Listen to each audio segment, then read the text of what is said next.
What's most concerning about this case right now from our perspective is the Crown Plaza knew immediately, not many hours later, immediately. She was reported by her friends and then her family, and her family was there at the Crown Plaza on at least 3 occasions, camping out, to the point where the Crown Plaza called the police on the family.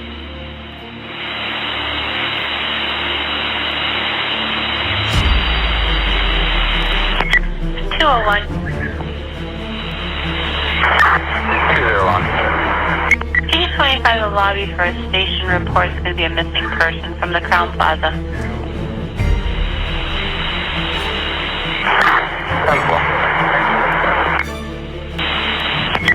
201. 201. P25 the lobby for a station reports going to be a missing person from the Crown Plaza. 10-4.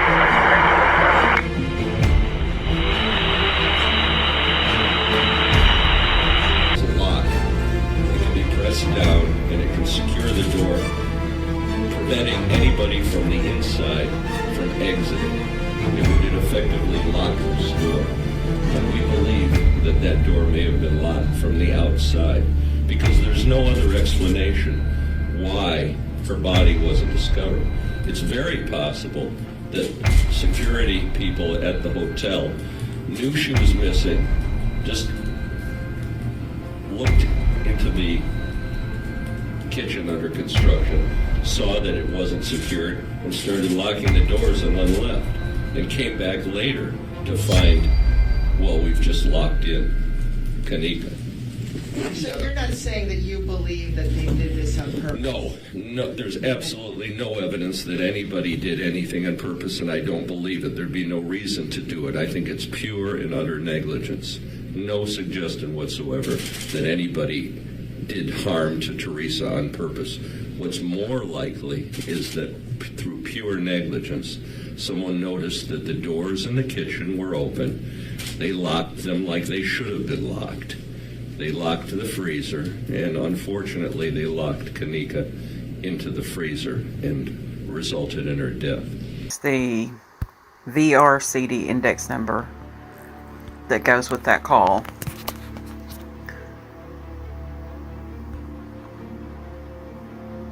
It says it's uncompressed of 1 track, sequential export of 1 track, 800 kilohertz, stereo or WMV2, Windows media file consisting of the following.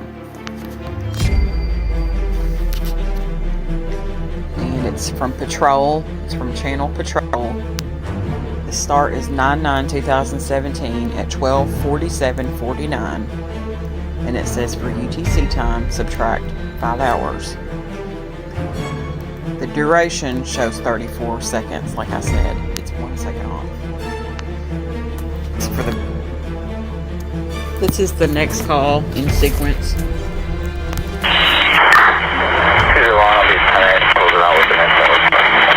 201 10-4.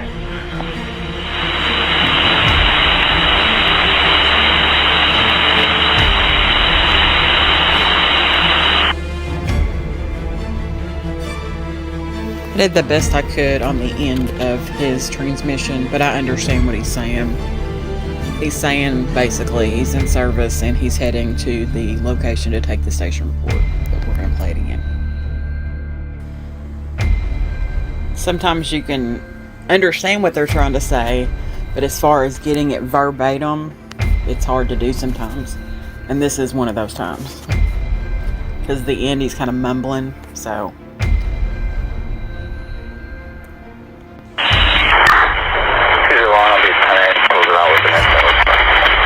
201 10-4.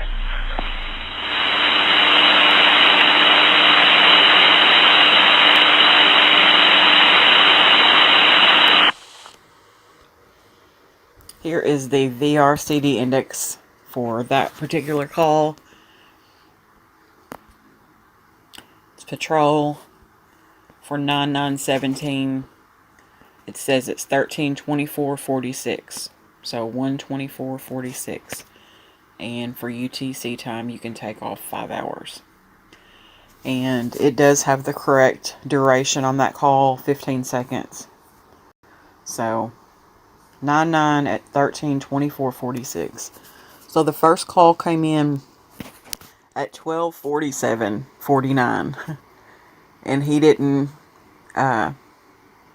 do anything until 13:24:46. So definitely no hurry there. Okay, here's call number 3 in sequence.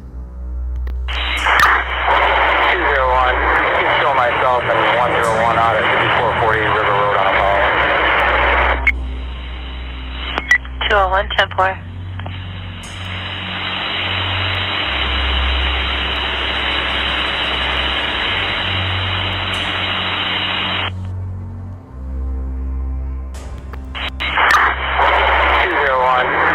Myself and 101 out at 5440 River Road on a call. 201, 10-4.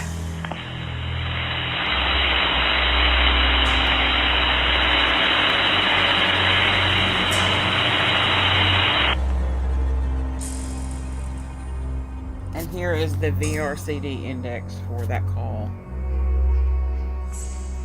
in sequence. It's from 9/9/17 at 14:00:13. UTC is 5 hours. And the duration of the call is 20 seconds. And that is correct. Alright. Moving on to call 4. Here's call number 4. 201, what time? 201, 10-4.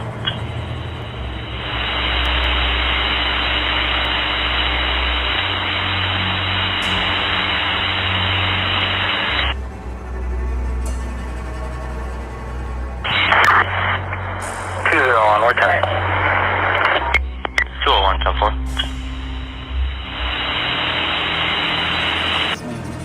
Available for service or back in service. So they're done there and they're ready for their next call.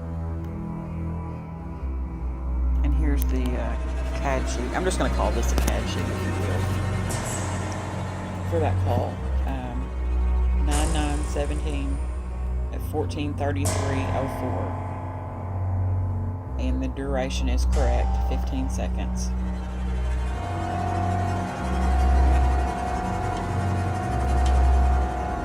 This is call number 5.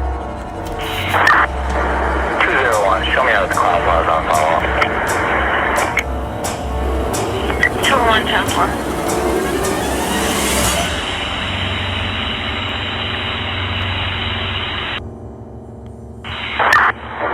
201, show me how the cloud was on follow-up.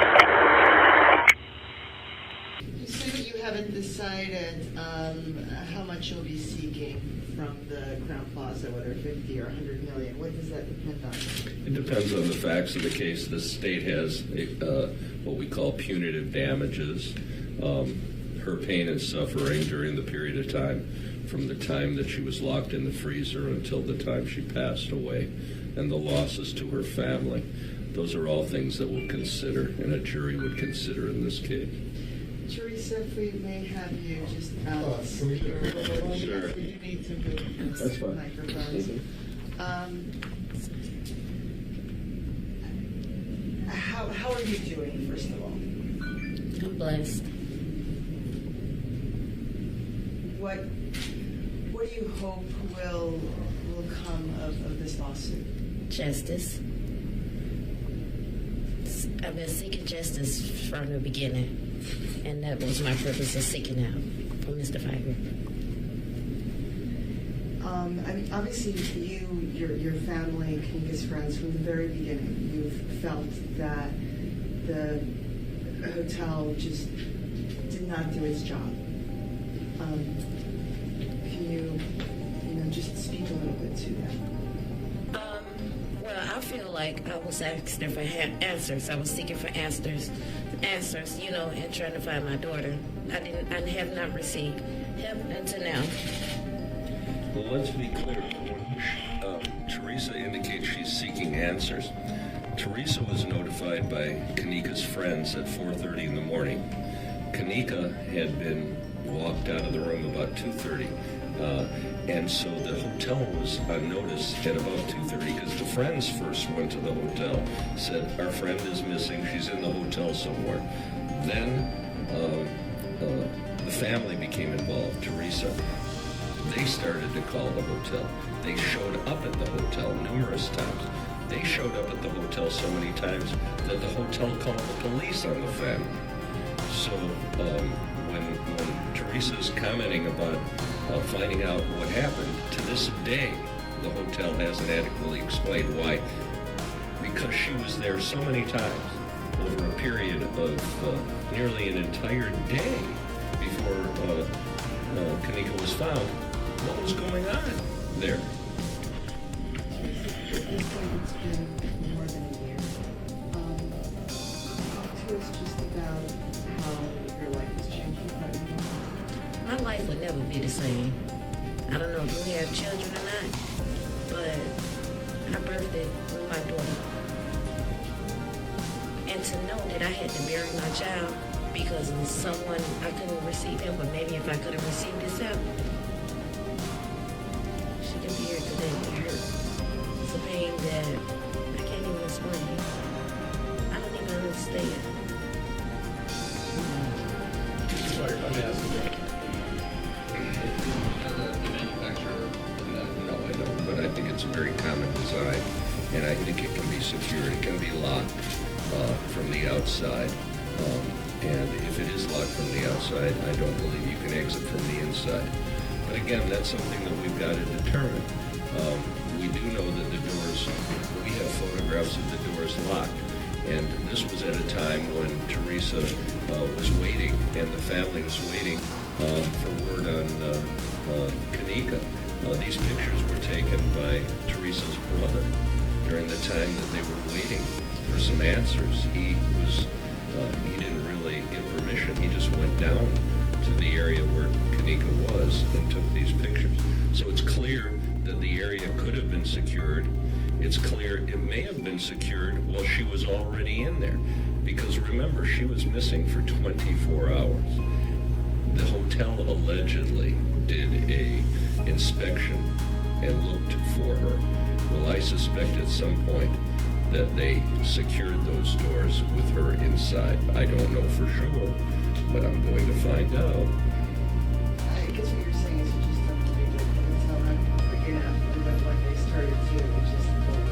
Remember, we're not talking quick enough. We're talking 24 hours. They were notified. They have a security staff. They were notified almost immediately. They were notified before Kenneka, we know, wandered into the restaurant. We know, or I should say the restaurant's kitchen. We know Kenneka left and was reported missing about 2:30. We know on videotape that she didn't enter that unsecured construction area in the kitchen of that restaurant hotel until about 3:30. We know that's on video. So there's no explanation why for 24 hours she laid there. There's no explanation. And that's one of the things Teresa and I want to find out. What the heck happened for 24 hours? And was she locked in there and suffered a fate worse than death, being locked into a freezer?